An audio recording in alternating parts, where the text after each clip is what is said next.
Mbak Dian. Sugeng dalu Pak Jolang. Nun sewu mak sange ngendikan nembe turun mesin nggih. Nggih. Wah, aku wingi ngeterke tonggoku to Le. Heeh. Bojone meteng tak terke ning rumah sakit USG iki bar ngerti hasilnya manggeblak lanang. Ndak kene napa? Ha ning gone TV hasil USG ku gambare bayi rambut tok, Mbak. Masa wis ngono iya, lho petugasnya piye petugasnya? Kleru lek USG kleru kuwi. Boten kleru ngoten. Petugasnya piye? Kleru apa piye? USG iki kleru. Lho ning gone TV kok gambare rambut tok terus gek lambene iki muncul ora mungkin to Le. Lho petugas iki piye? Aku muring-muring karo petugasnya pripun iki hasilnya kok ngeten. Jebule petugasnya lagi magang. Kamerane kurang mendhuwur. Ora apa to. Lho, petugas iki urung pinter. Berarti petugas magang kamerane kurang mendhuwur. Barang mendhuwur lagi kotak ini janenya laki-laki. Sehat. Aku ya wis alhamdulillah anakmu wong lho gak rambut tok. Barang ngono ku doktere apa petugas apa sing menjelaskan kesehatan. Iku ya isih magang muni-muni. Nun sewu bayine sehat to, Mbak? Sehat. Nun sewu tapi matane tiwi-tiwi muni ngono. Ha motone awor nglumpuk ngene iki ya. Iya, motor-motor dhewe-dhewe. Semua itu harus disyukuri. Ya. Kula niku ndek wingi nggih pas sajeng lahiran niku di USG to. Oh nggih. Niku napa sirahe bayike niku wonten nuntuke. Oh, ala-ala nggone bapake kakean kuwi. Ngene bapake kakean kuwi lho. Ngono lho. Ngantek nglumpuk ning kene iki. Bakal iki lho padha ae. Mosok wong ngantek nuntuk barang. Nggih wonten nuntuke ya. Lho ala-ala mulane bapake. Kuwi anu ketuban kuwi. Nah, ketuban.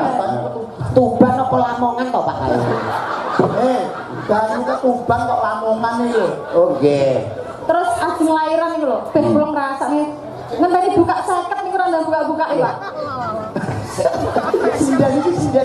Aku yo ngantek gumun pintu gerbang kok ngantek 50 iki. Lah iku bentuke terus sampe piye yo? Kaya modane kaya wah, iki kok wae. Makau Para raja kata-kata wah. Lah iku lek monggo Mbak pun buka 4, monggo Mbak pun buka 6. Lah nek ngono ra sing ngitungi ra tenggol kabeh. Dino 4, tembe 40 Mbak, dino 4, 45 Mbak. Ora pegel. Itu waduh jenengan belajarlah tentang ilmu kedokteran. Nggih, soalnya kula dikekrek niku lho mboten lewat dalan. Nggih, tenge dikekrek. Operasi sesar. Piye, Pak? Sesar. Dik nun sewu jenengan iki lak disesar to. Jenengan pun priksa melih mboten. Sampun. Dik aku maca ning TikTok ki ana lho bar disesar jaite kerapeten. Terus malah HP pipis angel kabeh. Disesar niku wetenge sing dijahit mboten wetenge. Lah basine muntir terus maro rene tembul. Lah kok iso iki piye?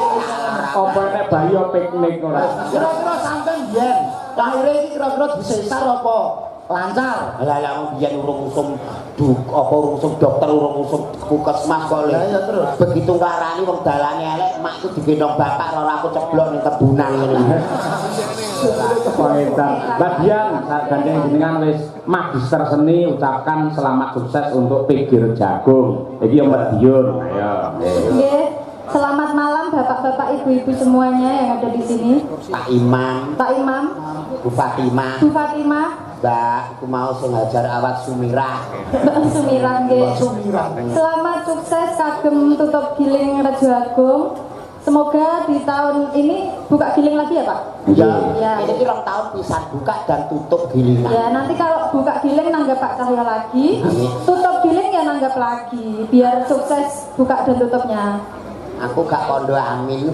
Lah muni Pak Cahyo tok aku rambut saking. Mungkin jenengan usul Pak Cahyo. Ora. Lagi enten pamundhut. Nah. Assalamualaikum warahmatullahi wabarakatuh. Waalaikumsalam. Nah, mumpung enek Pak Bak wis teko iki. Saking mbahno kulit petung rejo Muntara Nabi Magetan. Ngersakaken gending utawi lagu sambung wanci dalu katresnan sejati nggih wau sampun. Rondo kempling kagem penonton sedaya kemawon nggih. Ya coba diaturake iki sambung wanci dalu. Nah, Lah gandeng nuwun sewu ki lak pelawake kalih. Nggih. Sing ketoke kok junjing yen ora digenepi pisan, Mbak. Chandra Mulya pisan, Mbak. Ya. Ayo Chandra. Salah. Kemeruh kowe ora. Kemeruh. Lah, aku seneng sing ngono kuwi nganti ngimpi-ngimpi kok, Pak. Baik. Sinden loro kabeh mesin malah. Nun sewu, piyai loro nun sewu. Piye, Pak? Pun kemi ta. Nggih. Cek. Jenengan kok pirsa nek kula ngemiki? Lah kula dhewe nggih tau di bojo ayu tur model ngene iki. Oh, ngoten to. Nggih kula ngemiki kalih. Kalih sinten to, Mbak? Yo kalih anake to ya. Sing setunggal niku umure nembe 3 sasi. Lah sing setunggal umure 34. Jenengan iki sik, jenengan umur pira? Jenengan iki umur pira kok anak wis umur 34? Lah kan sutami sapa? Lah sinten? Anakku. Anake umur 34 ya. Sing siji anak barep. Sing siji anak barep. Anak barep, siji anak nomor loro. Oh, anak barep umur 30. Oh, bapake. Hati-hati lho, Mbak. Lah hati-hati. Ya nek wingi ning puskesmas ana bayi semaput. Lho kok semaput gini, Pak? Iki diperiksa doktere jare mendem mbako. Kok mendem mbako? Gara-gara apa? Lambo ibu terjuntak dokter kok bisa kejadian seperti ini, Bu? Kemarin tuh habis bapaknya langsung takmini anaknya. Konentan lho. Mbok itu kurang perhatian kesehatan. Monggo bawanipun riyen dipunaturaken. Sambung mandi dalu Mbak Dian riyen, Mbak.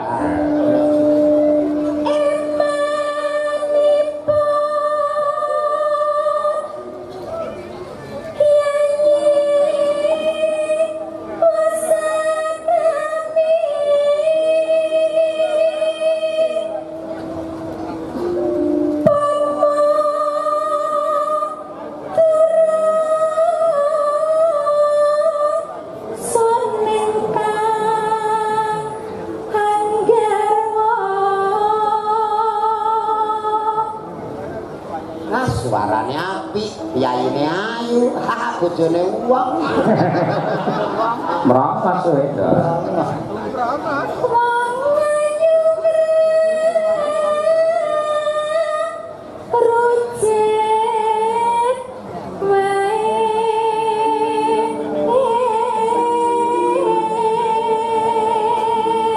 Oh, oper Mbak Chandra Mulya.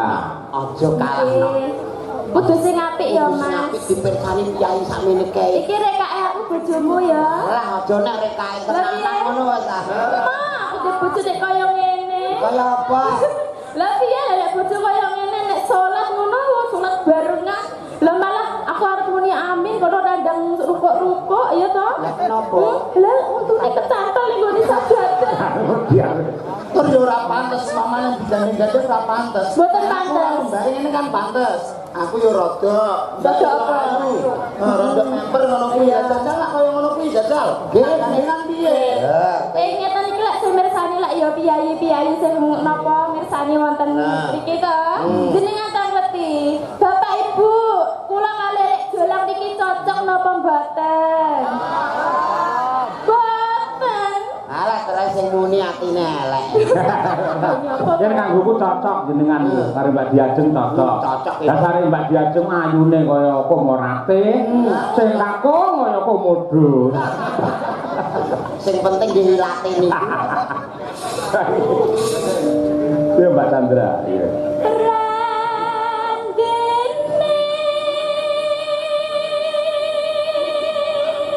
Sing apik. Pipine halus sing ngene. Aku kok keri dhewe to rumangsaku. Terakhir pertama keris wis ora. Malah ora.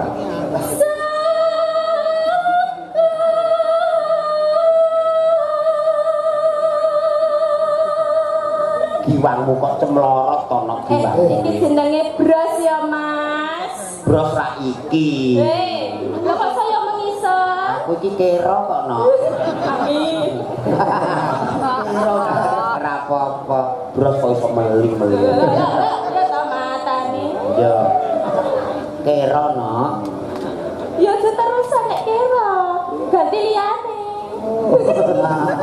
Kok kleru tak kira pasonyane kurang munggah iki. Jebul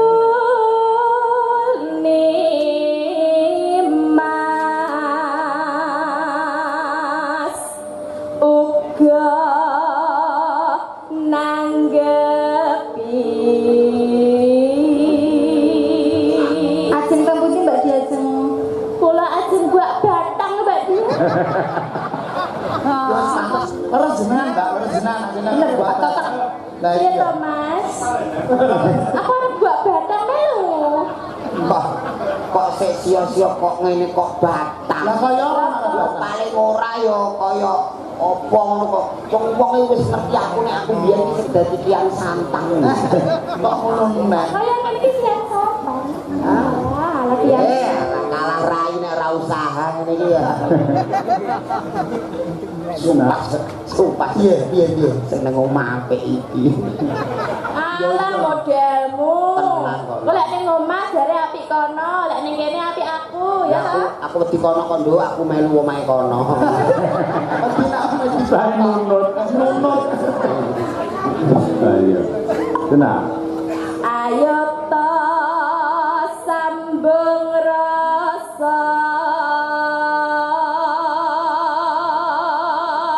Ayo. Nanging Itu. wanci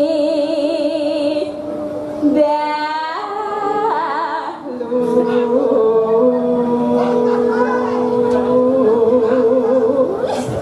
Kene ya. Ya. Jadi iki mau bermangan apa? Apa to? Wis seru bermangan apa? Aku bar mangan sembarang iki mau disuguhi godhong pelembarang kowe. Lah ya lho ya kaya pedes. Wes, ayo ya nak. Blek. Wes, blek. Ah, ngene kok tak ibu 50 ya. Ayune kaya ngono sampai 50 iki lho, sampean iki lho kok iso. Ah, kowe wani, aku ngono ya ora. Ora wani to, Mas? Aku ya wani, Mbak. Ya coba. Ayo. Oh, empuk. Rasane kaya apa ya? Rasane kaya apa? Malah Empuk ya. empuk wong Nah, Lah iya ngono kok awake metekol kaya ngene. ngono kok gayane. Lah iya. lah pengapesanku dilunggui. Lah ya kok. Kok pengapesan dilunggui? Kono empuk lah kene atos. Lah ya to lagi dienggo watuk ya mencolot. Ya. Ya nah. Ngerti dhewe. Tanana ingkang rubeda nyuntak tresna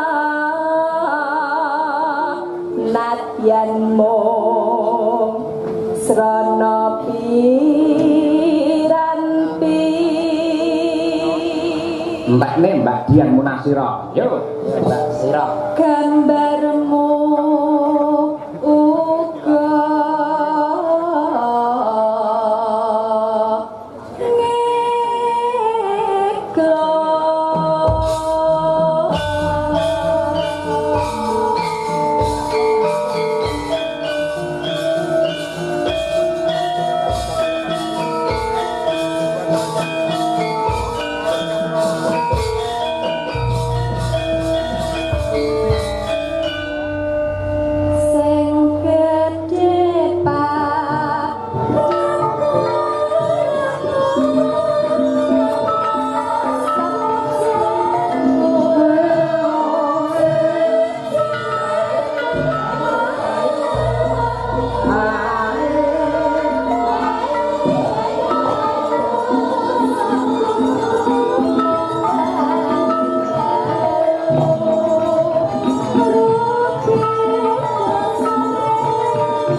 jaga kanca-kanca kompak tenan. Wah, ini transit yo komplit. Ana soto, ana kerupuk. Nggih. Panjenengan sampun dados ciri khasipun panitia Pikir Rejo Agung nggihipun nyugata dumateng seniman menika luar biasa. Nggih. Jos sanget ngoten. Nggih. Piye maneh entek sing iso urip bareng kok Mas. Kok iso? Dadi belengko nek jenengan ajeng konturan harapan. Ya ini bijaksana kok ya ngono. Memikirkan sampai sedetail itu. Wah, itu payung-payung disiapke. Nggih napa? Gitu payungan. Nggih. Ya, selesai. Mendah boyo yen urip lan nandika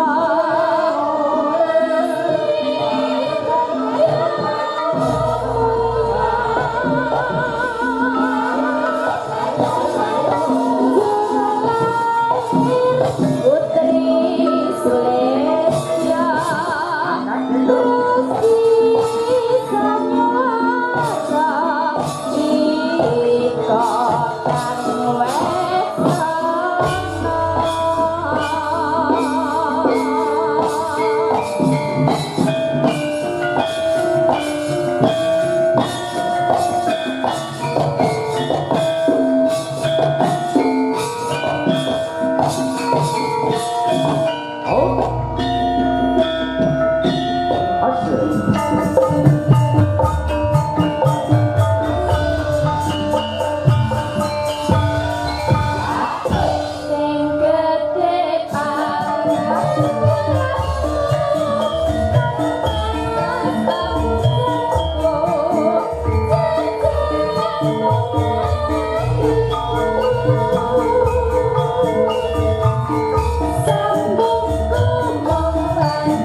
Sudah tidak diragukan lagi